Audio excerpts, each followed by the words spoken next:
Price Lord. இயேசு கிறிஸ்துவின் இனிதான நாமத்தினாலே இந்த மறைவான மன என்கிற நிகழ்ச்சிக்கு நேராக உங்கள் யாவரையும் அன்போடு வாழ்த்தி வரவேற்கிறேன். இன்றைய தியானத்துக்காக நாம் எடுத்துக்கொள்ளுகிற வேத பகுதி மத்தேயுக்கு எழுதின சுவிசேஷம் 24-25 வசனங்கள். ஆகையால் நான் சொல்லிய இந்த வார்த்தைகளை கேட்டு இவைகளின்படி செய்கிறவன் எவனோ அவனை கன்மலை மேல் தன் வீட்டை கட்டின புத்தியுள்ள மனுஷனுக்கு ஒப்பிடுவேன். பெருமழை சொரிந்து பெருமெள்ளம் வந்து காற்று அடித்தது, அந்த வீட்டின் மேல் மோதியும் அது விழவில்லை, ஏனென்றால் அது கன்மலையின் மேல் அஸ்திபாரம் போடப்பட்டிருந்தது. கொண்டிருக்கிற அன்பான தேவச்சனங்களே, நம் வேதாகமத்துல நிறைய எக்ஸாம்பிள பார்த்திருக்கிறோம். கடந்த நாட்கள்ல கூட கழுகை குறித்து பார்த்தோம். அதே போல நிறைய மிருக ஜீவன்களை பற்றினதான எக்ஸாம்பிளே நாம் பார்க்க முடியும். ஏன் எறும்பை கூட வேதத்துல நம்ம எக்ஸாம்பிளா கத்து தருகிறத பார்க்க முடியும். அதே போல இங்க ஒரு உயிர் இல்லாத ஒரு கட்டிடத்தை அவர் எக்ஸாம்பிளா சொல்லுகிறாரு.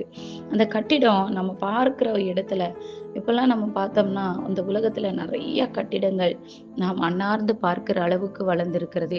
ஆனா என்னை கேட்டுக்கொண்டு இருக்கிற தேவச்சனங்களே, ஒரு கட்டிடம் எவ்வளவு உயரமா இருக்கிறது என்பதை விட அது எவ்வளவு ஆழமான அஸ்திபாரத்தில் இருக்கிறது என்பதுதான் முக்கியம். புயல் வரும்போது அழகு காப்பாற்றாது, அஸ்திபாரம் தான் காப்பாற்றும்.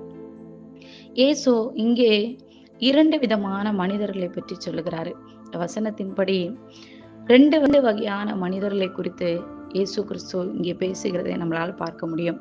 ஒருவன் கேட்டு அதன்படி செய்கிறவனா இருக்கிறான், இன்னொருவன் கேட்டும் அதன்படி செய்யாதவனா இருக்கிறான். இப்படி 2 வகையான மனிதர்களை நாம் பார்க்க முடியும். இந்த கேட்டு செய்யாதவன் புத்தி இல்லாதவன். இங்கே கவனித்து பார்த்தால் 2 பேருமே இயேசுவின் வார்த்தைகளை கேட்கிறார்கள். இருவருமே ஒரு வீட்டை கட்டுகிறார்கள். வெளியே இருந்து பார்த்தா 2 வீடுமே பார்க்கறதுக்கு ரொம்ப அழகா இருக்குது. ஆனா வித்தியாசம் எங்க இருக்கிறது? கண்ணுக்கு தெரியாத அந்த ஃபவுண்டேஷன்ல தான் இருக்குது. இன்று நாம் நிறைய பைபிள் வசனங்களை வாசிக்கிறோம். அதே மாதிரி நம்ம சமூக வலைதளங்கள்ல யூடியூப், ஃபேஸ்புக், இன்ஸ்டாகிராம் இப்படின்னு பல வழிகள்ல நாம் வார்த்தைகளை கேட்கிறோம். ஆனால் அந்த வசனம் நமக்கு நம் குணத்தை மாற்றுகிறதா அல்லது வெறும் தகவலாக மட்டும்தான் இருக்கிறதா என்பதை சற்று சிந்தித்து பார்க்க வேண்டும். ஏதாவது சோதனைகளோ பிரச்சனைகளோ வரும்போது நம்முடைய வாழ்க்கை எப்படி இருக்குது? நம்முடைய சிந்தை எதை பற்றினதா இருக்கிறது? பெருமழை சொரிந்து பெருமெள்ளம் வந்தது, காற்று அடித்தது. கவனியங்கள், புத்தி உள்ளவன் வீட்டில் மழை வந்தது, புத்தி இல்லாதவன் வீட்டிற்குள்ளும் மழை வந்தது. கிறிஸ்துவை ஏற்றுக்கொண்டால் கஷ்டம் வராது என்பது உண்மை அல்ல. ஆனா கஷ்டம் வரும்போது விழுந்து போகாமல் நிற்பதுதான் உண்மை. ஒரு உண்மையான விசுவாசியின் அடையாளம்.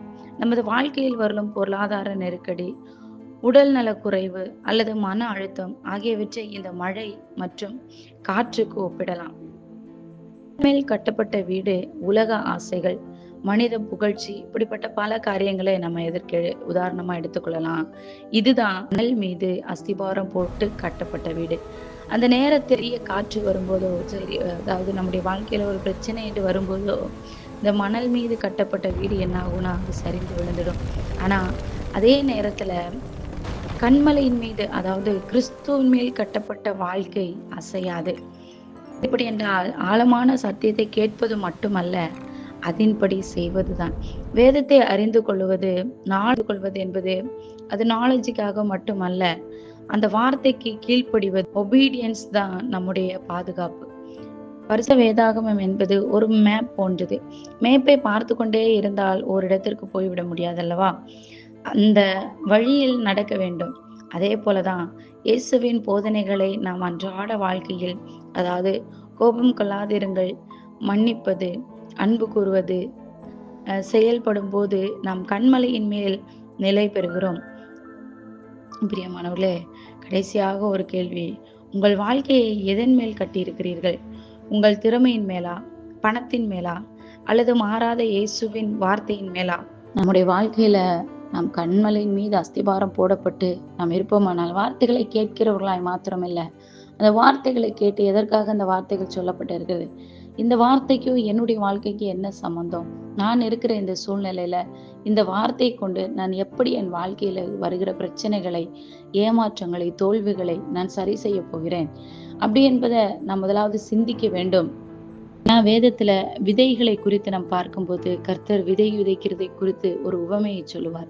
அந்த விதையில நாம் எந்த இடத்துல விதைக்கப்பட்டவர்களா இருக்கிறோம், வகையான இடங்களை குறித்து 4 வகையான இடங்களை விதைக்கப்பட்ட விதைகளை குறித்து அவர் பேசியிருப்பார். எனக்கு பிரியமானவர்களே, இதை கேட்டுக்கொண்டிருக்கிற நாம் எப்படிப்பட்ட நிலத்தில் விதைக்கப்பட்டவர்களா இருக்கிறோம்?